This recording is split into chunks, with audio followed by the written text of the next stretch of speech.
जब हमारे लिए कुछ है ही नहीं तो हमें गोली मार दो, खत्म कर दो, आरक्षण खत्म कर दो। क्या जरूरत है आरक्षण की भाई? ये ड्रामा करने की क्या जरूरत है? हमने आरक्षण 4% का जब लेना ही नहीं, किसी को सीटें बचाए रखनी है तो फिर क्या जरूरत है आरक्षण की? कोई जरूरत ही नहीं है। कहानी खत्म कीजिए। क्यों हम आप रोज रोज चक्कर काटे? हमें जगह जगह बुलाया जाता है, पैसे खर्च करके जाते हैं, तभी नहीं 3 साल हमारे कौन बर्बाद हुए? कौन देगा उसका मुआवजा? भाई ने डीबी के लिए नहीं बुलाना चाहिए। 3 साल का हमारा मुआवजा देते, हम छोड़ देते हैं। चलिए 3 साल से लगाए ना, हमारा 3 साल का मुआवजा दे दीजिए हमारा। क्यों बेवकूफ बनाया गया भाई हमें? हम बेवकूफ है? अधिकारी तो समझदार है तुम्हारे। सीधी सी बात है, सरकार अधिकारी सरकार को बताना नहीं चाहते, सरकार सुनना नहीं चाहती। जो जिस हाल में है उस हाल में पड़ा रहे, कोई मतलब नहीं है। सिर्फ वोट दे और भूल जाए। अच्छा, इको गार्डन का भी आप स्थिति के बारे में देखते ही होंगे। अच्छा, ऐसे बंदेज में आप लोगों को धरने पर बैठा दिया गया है। ये सारा अधिकारियों का निकम्मापन है। ये नकारा निकम्मे अधिकारी हैं। ये इस तरह की विज्ञापन बनाते हैं कि आदमी भर्ती उलझी रहे, भर्ती क्लियर ना हो। ये इनका निकम्मापन है। पता नहीं कहाँ से अनपढ़ गंवार इन्होंने भर्ती की है, सारी चीजें उल्टी सीधी भरते हैं ये। वरना विज्ञापन में ऐसी क्या गलती हो जाए कि आदमी बार बार धक्का खाता फिरे? इनकी समाज समझ खत्म हो गई है कि प्राकृतिक न्याय नहीं जानते क्या होता है। तो राम राज आ गया है, राम राज आ गया है। राम राज्य तो तब आएगा जब इन अधिकारियों की बुद्धि खुलेगी। इनकी बुद्धि बंद हो गई है पैसे की आड़ में। जब जब पाप की सफाई होगी तब राम राज्य आएगा। जब आदमी सही तरीके से सोचने लगेगा, एक आदमी की तरह सोचने लगेगा, एक आदमी की तरह सोचने लगेगा, तब राम राज्य आ जाएगा। जब आदमी ये सोचेगा मैं शासक हूं और ये साले कीड़े मकोड़े हैं, तब तक राम राज्य नहीं आने वाला। राम राज्य तभी आएगा जब आप एक आदमी की तरह सोचेंगे। और ये अधिकारी आम आदमी की तरह सोचने को तैयार नहीं है। मतलब राम राज्य में जो है दर दर भटकाया जा रहा है। दर दर हम भटक रहे हैं। सरकार के साथ साथ अधिकारियों का निकम्मापन भी है। ये इसको सुनना नहीं चाहते हैं। बस इनके पास जाओ, झूठे आश्वासन देंगे, एक कान से सुनेंगे, दूसरे कान से निकाल देंगे। जब कोई मर जाएगा तब भागदौड़ शुरू होती है इनकी सारे। और हमें ऐसा लगता है जो लेखपाल विभाग में चोर लेखपाल बैठे हैं, इनसे विकलांग जो कम काबिल रहने लगता है। मतलब पहले प्राकृतिक की मार, अब सरकार की मार, अधिकारियों की मार, अब दर दर भटको। वो तो है ही है। हम कष्ट झेल ही रहे हैं। हम लोग पैसा खर्च कर रहे हैं, सब कुछ कर रहे हैं, इनका कोई मुआवजा हमारा तो है नहीं। हमसे वोट देने के लिए समाज का हिस्सा है क्या? वोट लो और भूल जाओ, बस हमारा जिंदाबाद नारे लगाओ हमारे। भाई जब तक ये अधिकारी नहीं सुधरेंगे तब तक आम प्रजा की हालत नहीं सुधरेगी।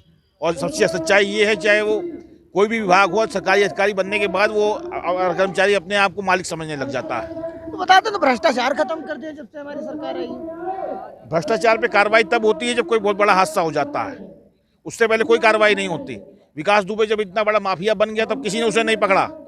जब वो माफिया बन गया तब 17 आदमी सस्पेंड कर दिए, मारे गए। वो 8 पुलिस वालों को मार दिया। जब तक कोई बड़ा कांड नहीं होता तब तक कुछ पता नहीं चलता, सब होता रहता है। मतलब सरकार के तब तक आँख कान नहीं खुलते। जब ऊपर से नीचे तक घुस जा रही है तो आँख कान कहाँ खुलेंगे? ये अधिकारी ही घूस लेने वाले हैं। ऊपर का अधिकारी नीचे वाले अधिकारी से घूस लेवाता है। क्या आपके साथ कभी ऐसा हुआ है कि अधिकारी के पास गए, उन्होंने कुछ बात किया हो कि जो है हमको दीजिए और हम देख लेंगे, हो जाएगा, ऐसा हुआ हो? बिल्कुल होता है, क्यों नहीं होता। आप तहसील पे जाइए, वो सीधे आपसे कहेगा। आपकी भर्ती के लेकर हम बात करें। भर्ती के लिए हमारे साथ ऐसा कोई हादसा नहीं हुआ, किसी ने पैसा नहीं मांगा कभी। मगर तहसील वसील पे आमतौर पे आप एक मुकदमे के लिए जाइए, वो कहेगा बगैर नोटिस भेजे आप आपका मामला वो करवा देंगे, आदेश करवा देंगे। तो भ्रष्टाचार चल रहा है। बिल्कुल चल रहा है। कैसा पैसा जाएगा ऊपर से नीचे तक, आपको कोई कार्रवाई करने की जरूरत नहीं है। भाई ये जो वकील और ये वकील करवाते हैं, वकील सीधे कहाँ तक ऊपर तक घूस पहुंचा रहे हैं। सच्चाई ये है कि अधिकारी खुद घूस नहीं ले रहा, बल्कि उन्होंने एजेंट नियुक्त किए हुए हैं। वो एजेंट ऊपर तक घूस पहुंचाते हैं।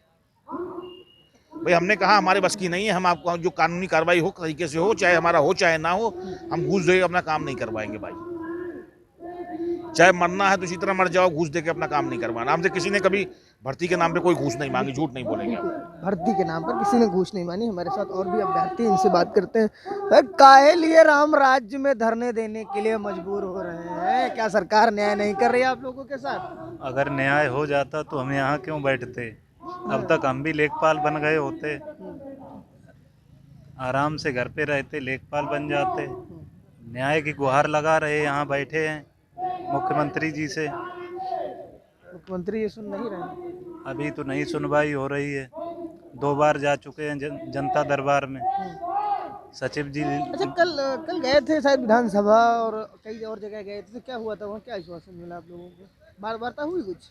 हाँ, सचिव जी से वार्तालाप हुई थी, गए थे जनता दरबार में। सचिव जी ने कहा ज्ञापन ले लिया और बस वापस कर दिया चाय पिला के। मतलब चाय पिलाए थे? बस चाय पे उतर गई पूरा ज्ञापन।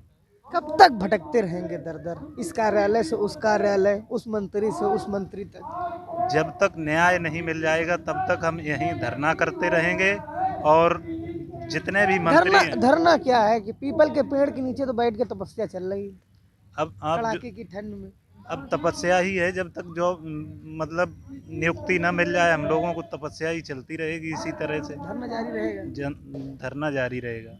बिल्कुल, जब तक न्याय नहीं मिल जाता तब तक धरना जारी रहेगा। हम लगातार उन तस्वीरों को दिखा रहे हैं। हमारे साथ बात करने के लिए कुछ और अभ्यर्थी हैं। जिस प्रकार से तस्वीरों में साफ तौर पर देख सकते हैं, कड़ाके की ठंड में जो है यहाँ पर धरने देने के लिए जो है बैठे हैं, पूरी तरह से जो है सॉल वॉल सब रख के।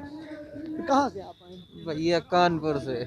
कितनी समस्या होती है कड़ाके की ठंड में यहाँ बैठना, हक के लिए बैठना, और हक भी कोई सुनने वाला नहीं, समझने वाला नहीं। पहले प्राकृतिक की मार आप लोगों के साथ, अब सरकार की मार, और दर दर भटकना न्याय के लिए। कुछ पूछो ना भैया, बुरे हाल है। सरकार को देखते बुरे हाल है, कोई सुनने वाला नहीं है। पड़े हैं।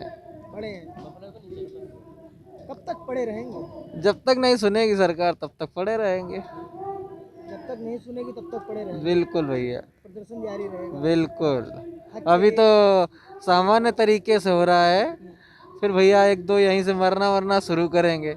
और क्या, आमरण अनशन तो पहले से कर रखा है लोगों ने जी। अब सचिन भैया से पूछ लीजिए। बिल्कुल। और भी अभ्यर्थी हमारे साथ बात करने के लिए। सर, राम राज्य आ गया, 22 जनवरी को प्राण प्रतिष्ठा हो रही, प्रभु श्री राम फिर अपने घर में वापस हो रहे हैं। तमाम तस्वीरें भी आ रही होंगी लगातार। और एक उत्तर प्रदेश के जो है दिव्यांग अभ्यर्थी हैं, जो अपने हक के लिए लगातार 18 दिन से धरने पर बैठे हैं। सरकार भी सुनने वाली नहीं, अधिकारी भी सुनने वाले नहीं। और आपका धरना कब तक जारी रहेगा इसी तरह? सर, मेरा नाम सचिन कुमार है, मैं हापुड़ से आया हूँ।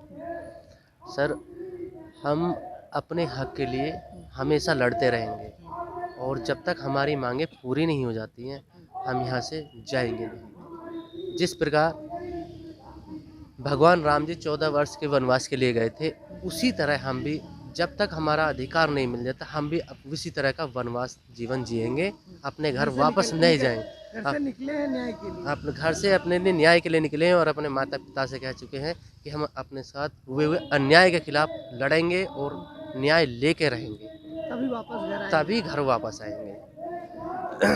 हमारी माननीय योगी जी से भी यही रिक्वेस्ट है कि आप हमारी बात को सुने और इस पर विचार करें, और अधिकारी गणों से भी है हमारी यही गुजारिश है कि हमारी बात को योगी सरकार तक पहुंचाएं और उस पर विचार करें, हम लोगों को न्याय दिलाए।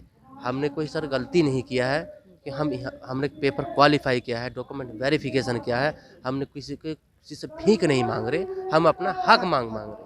हमें हमारा हक दे दीजिए, और बस हम इसी से यहीं पर जिस दिन हमें अपना हक मिल जाएगा उस दिन अपने घर लौट जाएगा। बिल्कुल, जिस प्रकार से इनका साफ तौर पर यही कहना है, जिस प्रकार से प्रभु श्री राम ने 14 वर्ष वनवास काटा था, और हम भी जब तक न्याय नहीं मिल जाता है तब तक इसी इको गार्डन पे धरने के लिए बैठे रहेंगे, जब तक न्याय नहीं मिल जाता है। फिलहाल सरकार के साथ न्याय करती है या नहीं करती, ये सबसे बड़ा सवाल है।